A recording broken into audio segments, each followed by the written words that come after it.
सभी को जय श्री कृष्ण। श्री गणेशाय नमः। जय जय श्री राधा रमण, जय जय नवल किशोर, जय गोपी चित चोर प्रभु, जय जय माखन चोर।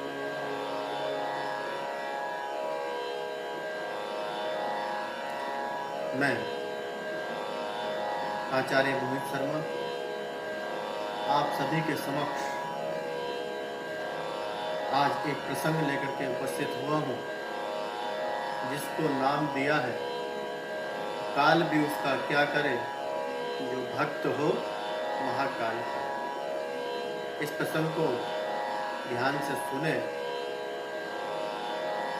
ऐसी आशा करता हूँ कि इससे हम सभी को कुछ न कुछ प्रेरणा अवश्य प्रदान हो। एक समय की बात है,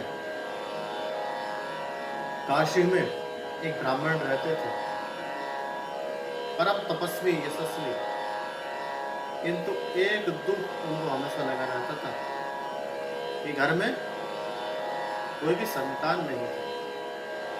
दोनों दंपतियों ने इस दुख का निवारण करने के लिए आशुतोष भगवान भूत भावन पतित पावन भोलेनाथ पर तपस्या प्रारंभ की। भोलेनाथ प्रसन्न हुए और कहा कि वर मांगो।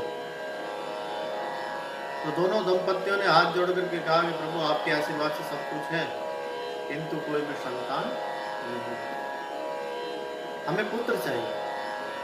भोलेनाथ प्रसन्न हुए, कहा कि पुत्र दो प्रकार के होते हैं,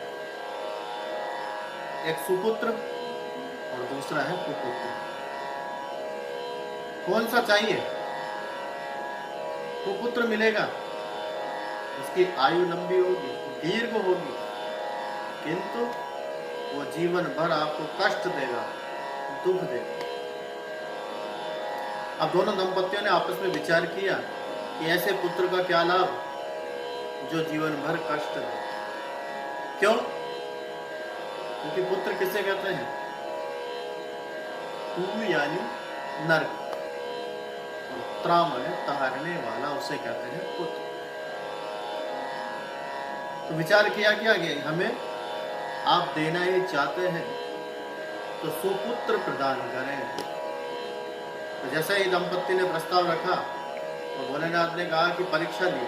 कहा कि ठीक है, मैं पुत्र दूंगा आपको, किंतु उसकी आयु मात्र होगी 5 वर्ष की। भोलेनाथ अंतर ध्यान हो गए। भगवान की कृपा से आने वाले समय में उनके घर पर पुत्र रत्न की प्राप्ति हुई। समय बीता, आज वो बालक 4 वर्ष का हो गया। उनके जो पिता हैं वो अपने पुत्र को जब भी देखते तो बड़ा दुख होता। क्यों? क्योंकि वो जानते हैं कि मात्र 1 वर्ष शेष है इसकी आयु की। क्या किया जाए? एक ज्योतिषी के पास गए, पुत्र को बैठाया, कहा कि महाराज इसके बारे में कुछ बताओ, इसकी आयु पूर्ण होने वाली है, क्या करें? तो ज्योतिषी ने एक सुझाव दिया कि अगर किसी सिद्ध संत का आशीर्वाद मिल जाए तो निश्चित रूप से आपकी समस्या का हल हो सकता है। अब प्रश्न ये बनता है कि सिद्ध कौन है? तो ज्योतिषी ने पूछा ब्राह्मण देव ने कि जो सिद्ध कौन है? तो ज्योतिषी ने बहुत सुंदर जवाब दिया। क्या? कि कहां सिद्ध ढूंढोगे? आप तो बालक को एक सूत्र बता दो कि जो भी मिले उसको सिद्ध मान करके, भगवत रूप मान करके प्रणाम करें। क्यों? हमारे यहाँ एक शास्त्र में परंपरा है, क्या? कि अभिवादन सीदस्य नित्यम वृद्धोपसे विना चत्वारि तस्य वर्धन्ते आयुः कीर्ति यशो बलम्। अभिवादन करने से हमें 4 चीजें प्राप्त होती हैं: आयु, यश, बल में वृद्धि और समाज में मान सम्मान पद प्रतिष्ठा की प्राप्ति होती है। एक वर्ष शेष है तो विचार ब्राह्मण देवता को उचित लगा, गंगा किनारे जाकर के कुटिया बना लिया और अपने बालक को सूत्र समझा दिया कि कोई भी आए उसको प्रणाम करना है। समय की गति बड़ी तीव्र होती है तो बालक जो भी कोई आता उसको प्रणाम करता। समय धीरे धीरे जा रहा है, अब आयु के दिन रह गए मात्र 3। प्रभु की कृपा हुई, उसी मार्ग से सप्त ऋषियों का आना हुआ और जैसे ही सप्त ऋषि पहुंचे, इस ब्राह्मण बालक ने उन सप्त ऋषियों को भी मस्तक झुकाकर प्रणाम किया। सप्त ऋषियों के मुख से अचानक निकल पड़ा क्या? चिरजीवी हो, चिरजीवी हो, चिरजीवी हो। जैसा ही ऐसा सुना तो उस बालक के पिता ने उस ऋषियों से हाथ जोड़ के कहा कि महाराज ये क्या करती है? इसकी तो आयु के मात्र दिन भी 3 बचे हैं और आपने इसे चिरजीवी होने का आशीर्वाद दे दिया। सप्त ऋषियों ने कहा कि अब तो जो हो गया सो हो गया, मुख से निकल गया। तो बोला अब आप जानो और आपका आशीर्वाद जाने। सप्त ऋषियों ने आपस में मंत्रणा की, विचार किया कि क्या किया जाए। तो उन्होंने निर्णय लिया कि हे ब्राह्मण देव, अपने पुत्र को आप हमें सौंप दें। आज से ही हम आपके बालक को ले जा रहे हैं, कल्याण होगा। सप्त ऋषि बालक को लेकर के ब्रह्मा जी के पास पहुंचे। जैसे ही ब्रह्मा जी के पास पहुंचे तो पहले सप्त ऋषि ने ब्रह्मदेव को प्रणाम किया। सप्त ऋषियों के प्रणाम करने के बाद पीछे से उस बालक ने भी ब्रह्मदेव को प्रणाम किया। अचानक ब्रह्मा जी के मुख से भी निकल गया कि चिरजीवी हो, चिरजीवी हो। सप्त ऋषि बड़े खुश हुए। क्यों? बोले हमारा काम हो गया। तो जब सप्त ऋषि को मुस्कुराता हुआ देखा तो ब्रह्मा जी ने धीरे से पूछा किमर्थम, क्यों मुस्कुरा रहे हो? तो धीरे से कहा कि महाराज कल हम भी फंसे थे, इस बालक को आशीर्वाद देके इसकी आयु के दिन रह गए हैं मात्र शेष 2। अब आपने आशीर्वाद दे दिया, अब आप जानो और आपका आशीर्वाद जानो। बोले लोग क्या कहेंगे? बोले लोग कहेंगे कि सप्त ऋषि झूठे और सप्त ऋषि कहेंगे कि ब्रह्मा जी झूठे, क्योंकि जब आपका वरदान झूठा तो हम आपके सामने क्या? ब्रह्मा जी ने कहा कि समस्या जटिल है, क्या किया जाए?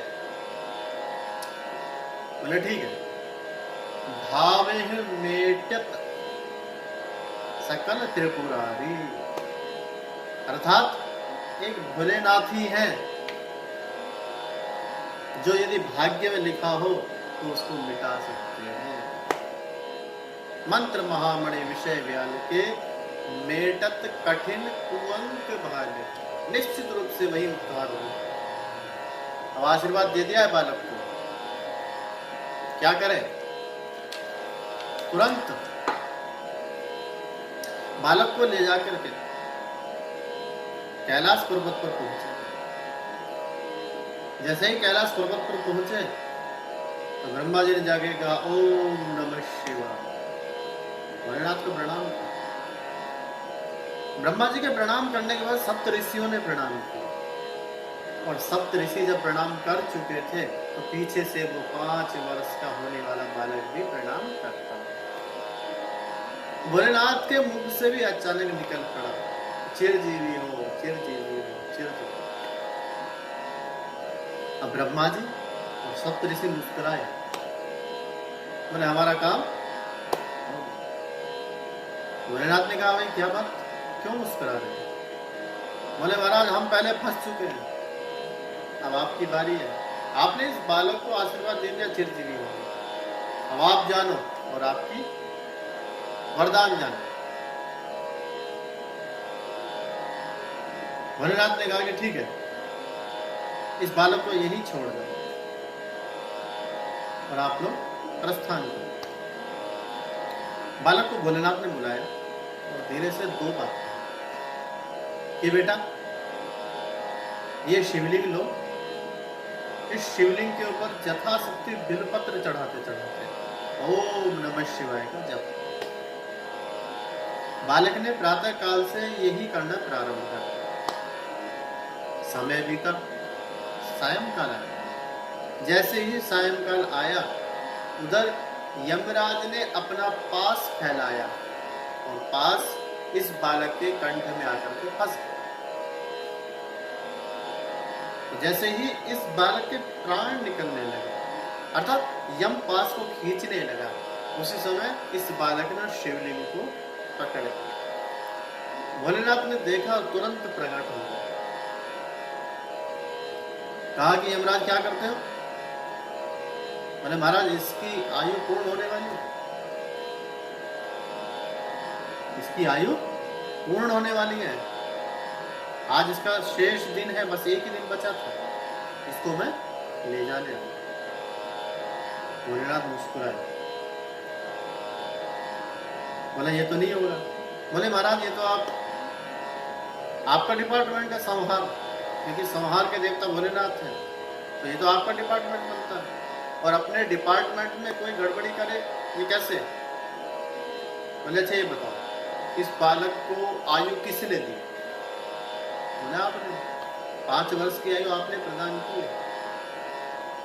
तो बोला जब इस बालक की 5 वर्ष की आयु मैंने प्रदान की तो 5 वर्ष भी मेरे हिसाब से होने चाहिए। बोले मैं समझा नहीं महाराज। भोलेनाथ कहते हैं सतयुग, द्वापर, त्रेता, कलयुग, जब ये युग बार बार बीत जाते हैं कल्प कल्पांतर तक, तब जाकर के एक ब्रह्मा जी की आयु पूर्ण होती है। और जब ऐसे 10 ब्रह्मा जी चले जाते हैं तब मेरा एक दिन होता है। तो यमराज अब गणित लगाओ, जब ऐसे 10 ब्रह्मा जी चले जाते हैं मेरा एक दिन होता है। अब इन दिन के महीने बनाओ, अब इन महीनों के वर्ष बनाओ और तब जाकर के आप 5 वर्ष पूर्ण करें। यमराज ने धीरे से मुस्कुरा के हाथ जोड़कर कहा कि महाराज जब 10 ब्रह्मा गुजर जाते हैं तो यम कितने गुजरते होंगे ये भी बता दीजिए। अर्थात यमराज हाथ जोड़ करके वहां से चला गया। आज भोलेनाथ के प्रसाद से वो बालक प्रलय काल में भी अमर है। वो बालक आज भी मार्कंडेय नाम से जाना जाता है। अर्थात कालम महाकाल कालम कृपालम, जिसके ऊपर भोलेनाथ की कृपा हो जाए उसे काल भी क्या कर सकता है? काल भी उसका क्या करे?